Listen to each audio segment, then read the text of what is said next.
Hello అండి, అందరికీ నమస్కారం. నేను మీ Veerabrahmam, consultant pharmacist B pharmacy. Welcome back to our channel pharma and health YouTube channel. ఇప్పుడు మన శరీరము తనకు తానుగా తయారు చేసుకోలేనిది అయినా కూడా మన శరీరానికి కావలసిన చాలా చాలా ఇంపార్టెంట్. అందులో మన శరీరంలో జరిగే చాలా రకాల ఫంక్షన్స్లో ఎసెన్షియల్ కీ రోల్ ప్లే చేసేటువంటి ఒక ట్రేస్ మినరల్ ఏంటో తెలుసా? జింక్. జింక్ అనేది మనకి ఐరన్ తర్వాత అంత ప్రాముఖ్యత ఉంది జింక్కి. అయితే దీన్ని శరీరం ఉత్పత్తి చేయదు కదా, మరి అప్పుడు ఏం చేయాలి అని అంటే మనం ఫుడ్ ద్వారా కానీ సప్లిమెంట్స్ ద్వారా కానీ దీన్ని తీసుకుంటూ ఉండాలి.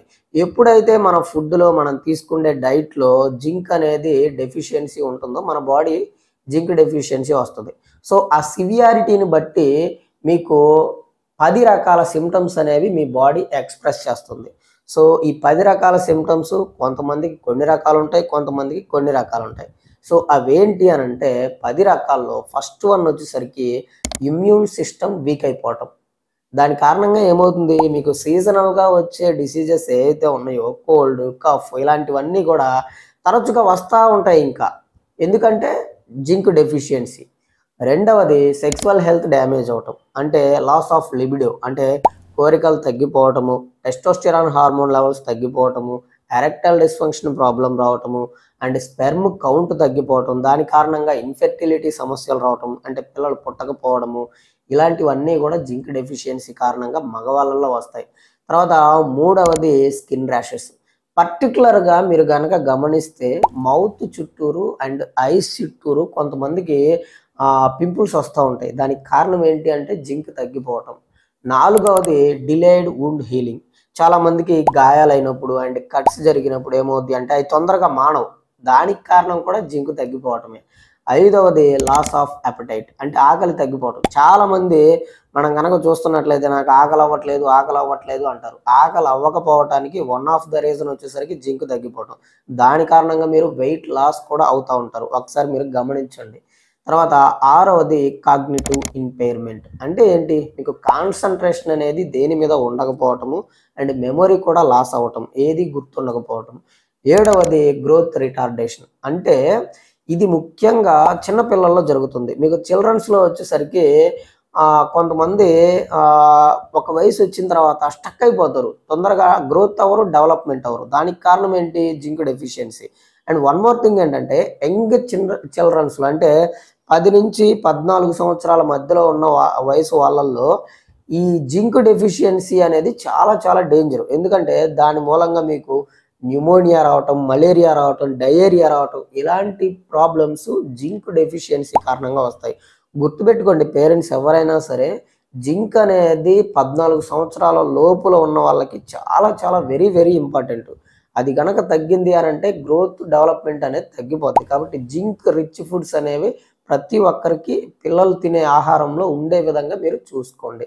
తర్వాత ఎనిమిదవది మూడ్ చేంజెస్.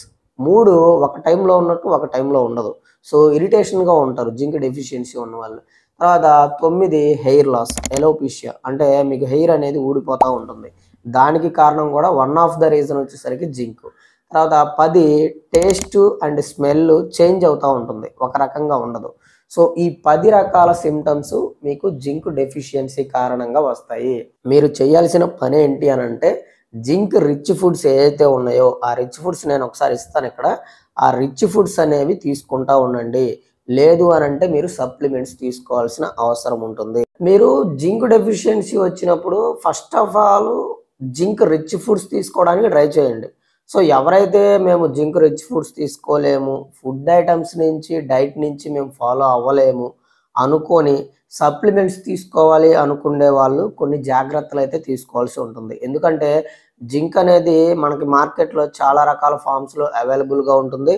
మీకు ఉన్న సిమ్టమ్స్ని బట్టి, మీకున్న ప్రాబ్లమ్స్ని బట్టి దానికి మీ రిక్వైర్మెంట్ ఏ ఫామ్ ఉందా, ఎంత డోస్ తీసుకోవాలా, ఎన్ని రోజులు తీసుకోవాలా అనేది తెలుసుకొని డాక్టర్ని అడిగి మాత్రమే యూస్ చేసుకోవాలి.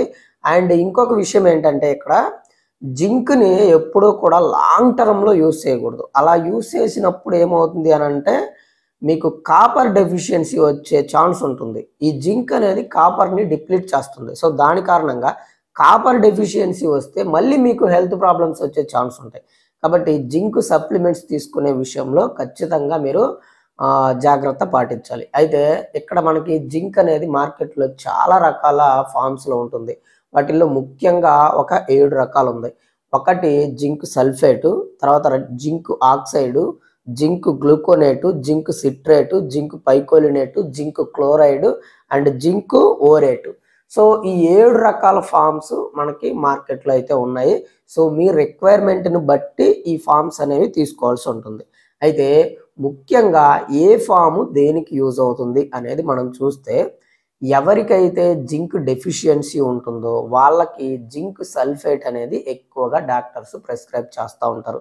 మీరు గనక అబ్జర్వ్ చేస్తే మనకి బయట దొరికే ఐరన్ టాబ్లెట్స్‌లో కాంబినేషన్‌లో జింక్ సల్ఫేట్ కాంబినేషన్ ఉంటది. లైక్ లివోజన్ జెడ్‌లో గాని, ఓరోఫారాక్స్ టోటల్‌లో గాని ఇలాంటి విటమిన్స్ టాబ్లెట్స్‌లో, ఐరన్స్ టాబ్లెట్స్‌లో జింక్ సల్ఫేట్‌ని యాడ్ చేసి ఫార్మాస్యూటికల్ కంపెనీస్ అనేవి మ్యానుఫ్యాక్చరింగ్ చేస్తా ఉంటాయి. సో, ఇవి జింక్ డెఫిషియన్సీ ఉన్న వాళ్ళకి ఎక్కువగా ప్రిస్క్రైబ్ చేస్తా ఉంటారు.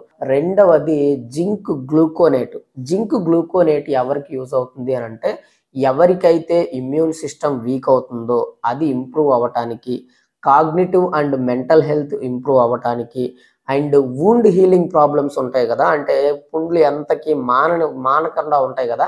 అలాంటి వాళ్ళకి స్కిన్ హెల్త్ ఇంప్రూవ్ అవ్వటానికి మీకు జింక్ గ్లూకోనేట్ అనేది యూజ్ అవుతుంది. మూడవది జింక్ ఆక్సైడ్. జింక్ ఆక్సైడ్‌ని ఎక్కువగా టాపికల్ అప్లికేషన్స్‌లో యూజ్ చేస్తా ఉంటారు. అంటే ఏంటి?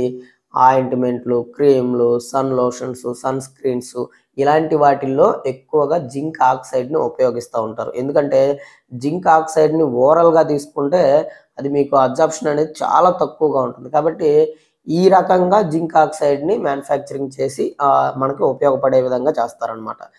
ఫస్ట్ 2 చెప్పాను చూసారా నేను. జింక్ సల్ఫేటు, జింక్ గ్లూకోనేటు వాటికి అబ్జార్ప్షన్ రేట్ ఎక్కువుంటది. దీనికి చాలా తక్కువుంటుంది. తర్వాత నాలుగోదొచ్చేసరికి జింక్ పైకోలినేటు.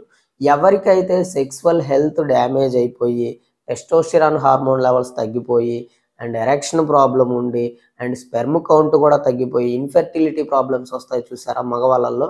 అలాంటి వాళ్ళకి జింక్ పైకోలినేట్ అనేది చాలా అంటే చాలా బాగా యూజ్ అవుతుంది. ఎటువంటి సైడ్ ఎఫెక్ట్స్ అనేవి చాలా తక్కువగా ఉండి ఈ ఇంప్రూవ్‌మెంట్ అనేది మీకు సెక్సువల్ హెల్త్‌గా బాగా యూజ్ అవుతుంది అని చెప్పేసి సర్వేలైతే చెప్తున్నాయి. ఇంకా మిగిలిన మనకి ఈ సప్లిమెంట్స్ ఉన్నాయి గదా! మిగిలిన ఫార్మ్స్ ఉన్నాయి గదా! Zinc forms. సో, అవి అంతగా మన బాడీకి యూజ్ అవ్వకపోవచ్చు. అంత ఇంపార్టెన్స్ అయితే లేదు. వీటితో కంపేర్ చేసుకుంటే వాటికి అంత ఇంపార్టెన్స్ అయితే లేదు. కాబట్టి జింక్ సప్లిమెంట్స్ తీసుకోవాలి అనుకునే వాళ్ళు, లాంగ్ టర్మ్‌లో వాలి అనుకునే వాళ్ళు మీరు డాక్టర్‌ని కన్సల్ట్ అయ్యి దాంతో పాటుగా కాపర్‌ని కూడా తీసుకోండి. మరి ఇవి ఎన్ని రోజులు తీసుకోవాలి? ఎంత డోస్ తీసుకోవాలి? అనేది మీరు డాక్టర్ దగ్గరికి వెళ్ళిన తర్వాత మీ హైటు, వెయిటు, మీ సింప్టమ్స్, మీ ఫిజికల్ అపియరెన్స్ ఇవన్నీ చూసి సో, అది మెన్షన్ చేస్తారు. సో, దాన్ని బట్టి యూజ్ చేసుకోండి. ఇంకా జింక్ గురించి ఏదైనా డౌట్ ఉంటే కామెంట్ చేయండి. ఒకవేళ మీరు నాతో మాట్లాడాలి అనుకుంటే కాల్ మీ ఫోర్ యాప్‌లో నుంచి గానీ, లేదు అనంటే ఫోన్ కన్సల్టేషన్ నంబర్ ఉంటుంది. 7032027201 ఈ నంబర్‌కి వాట్సాప్ డీపీలో స్కానర్ ఉంటుంది. 200 పే చేసుకొని డైరెక్ట్‌గా నాకు కాల్ చేయండి. యాస్ ఎ ఫార్మసిస్ట్‌గా నేను మీకు ఒక మంచి సజెషన్ అయితే ఇస్తాను. అంతవరకు సెలవు మరి. నమస్కారం. నేను మీ Veerabrahmam, consultant pharmacist B pharmacy.